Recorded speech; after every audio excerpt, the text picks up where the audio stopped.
सुप्रभात प्यारे बच्चों जैसा कि आपको पता है कि आपका पार्ट तीन जो है स्वावलंबन वो भी खत्म पूरा हो चुका है। बस उसमें बेटा एक प्रश्न रहता है हमारा, आशय स्पष्ट करो।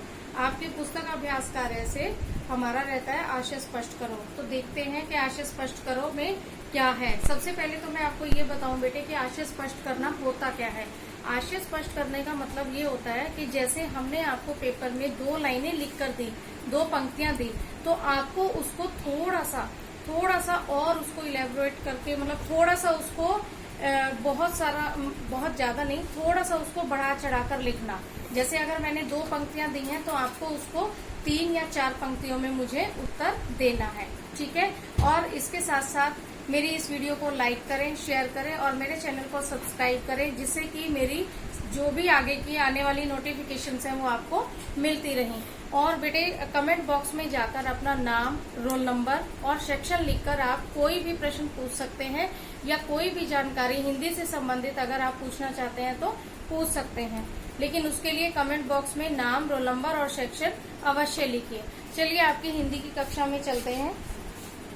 ये देखिए पुस्तक अभ्यास कार्य में आपका ये रहता है कि आशय स्पष्ट करें। ये है प्रश्न 2, आपकी पुस्तक में ये प्रश्न 2 है। पहला प्रश्न था हमारा प्रश्न उत्तर और तीसरा था बहुविकल्पीय प्रश्न, जो कि हम कल वीडियो में कर चुके हैं। तो ये आपका ये प्रश्न है, आशय स्पष्ट कीजिए। यही आपका गृह कार्य है। गृह कार्य के लिए आपको मेरे डिस्क्रिप्शन बॉक्स में जाकर एक लिंक मिलेगा, उसे क्लिक करने के बाद आपको ये नजर आएगा। तो ये आपको अपनी कॉपी में सुंदर सुंदर करना है, ठीक है। यही आपका गृह कार्य है और यही आपका कक्षा कार्य है जो हम अभी कर रहे हैं। देखिए, आशय स्पष्ट कीजिए। जो मनुष्य, आपकी पुस्तक में पंक्तियां दी गई हैं, जो मनुष्य जिस कार्य में पारंगत होता है, कुशल होना, यानी कि वो काम उसको बहुत अच्छे से आता है, उससे अच्छा कोई नहीं कर सकता। पारंगत होता है उस कार्य में, वह अन्य लोगों की अपेक्षा अधिक उन्नति करता है। तो बेटे देखिए, जैसे मैंने आपको कहा पारंगत का मतलब कुशल, यानी कि उससे अच्छा वो काम कोई नहीं कर सकता। तो जाहिर सी बात है कि वो दूसरे लोगों से, अन्य लोगों से क्या होगा, उस काम में अधिक उन्नति प्राप्त करेगा। इन पंक्तियों को मैंने लिखा कैसे है वो देख लीजिए, क्योंकि आपको उत्तर पुस्तिका में ये सभी लिखनी है। इस पंक्ति का आशय है कि, इन पंक्तियों का आएगा यहाँ पर, ये मैंने गलती से लिख दिया है यहाँ पर इन पंक्तियों का, क्योंकि अगर एक पंक्ति होती तो आता कि इन पंक्तियों का आशय है कि जो व्यक्ति जिस काम में निपुण होता है, अर्थात कुशल होता है, वह उसी कार्य में अन्य लोगों की तुलना में अत्यधिक उन्नति करता है। मैं यहाँ पर बेटा इन पंक्तियों लिख रही हूँ, क्योंकि मैंने गलती से इस पंक्ति लिख दिया। इन पंक्तियों, ये देखिए आपको साफ साफ नजर आ रहा है।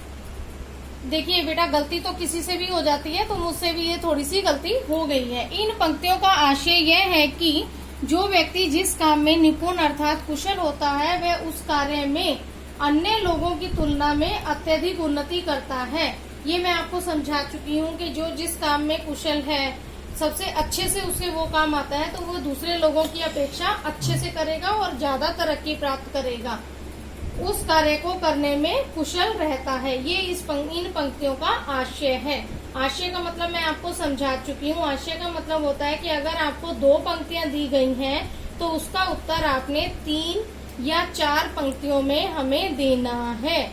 समझ आ गया बच्चों?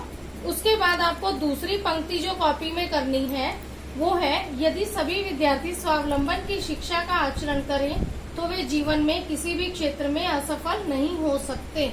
ये मुझे पता है आपको अच्छे से आता है और आपको बिल्कुल अच्छे तरीके से समझ भी आ गया है कि कैसे करना है। फिर भी देखिए, इन पंक्तियों का आशय है कि अगर सभी विद्यार्थी आत्मनिर्भर बन जाएं और अपने सभी कार्य स्वयं करें, तो जीवन में कभी भी किसी भी क्षेत्र में, किसी भी काम में पीछे नहीं रह सकते और सफलता की ओर बढ़ते ही जाएंगे। इन पंक्तियों का बेटा आशय है कि यदि विद्यार्थी स्वावलंबी बन जाएं, आत्मनिर्भर बन जाएं, मैंने यहाँ पे स्वावलंबन था, मैंने यहाँ आत्मनिर्भर कर दिया है, क्योंकि दोनों का मतलब एक ही है। ठीक है, आत्मनिर्भर बन जाएं और अपने सभी कार्य स्वयं करें, किसी दूसरे की सहायता ना लें, तो जीवन में कभी भी किसी भी क्षेत्र में वो किसी भी काम में पीछे नहीं रहेंगे और सफलता की ओर बढ़ते ही चले जाएंगे। तो मेरी आपसे ये पाठ आपका पूर्ण होता है। यहाँ पर मेरी आपसे प्रार्थना है, मैं निवेदन करती हूँ आप सभी बच्चों से कि बेटे अभी आपका विद्यार्थी जीवन है, इसमें आप जैसी नींव डाल लेंगे सारा जीवन उसी पर आधारित है। तो मैं आपको यही कहना चाहूंगी पाठ के अंत में कि आपको भी स्वावलंबी बनना है, अपना काम स्वयं करना है और आत्मनिर्भर बनना है, और दैनिक जीवन की जो भी कार्य हैं उनको भी साथ साथ में सीखना है और करना है, क्योंकि जिंदगी में कभी भी कोई भी मोड़ आ सकता है बच्चों, कुछ भी हो सकता है। तो आपको सभी कार्य आने चाहिए और अपने काम स्वयं करने चाहिए। ठीक है, इसी के साथ मैं ये भी कहूंगी कि मेरी इस वीडियो को लाइक करें, शेयर करें और सब्सक्राइब करें, और कोई भी आपकी कुछ भी हिंदी से संबंधित या प्रश्न से संबंधित, गृह कार्य से संबंधित कुछ भी पूछना चाहते हैं तो मेरे कमेंट बॉक्स में जाकर नाम, रोल नंबर और अपना सेक्शन लिखकर अवश्य पूछें। धन्यवाद।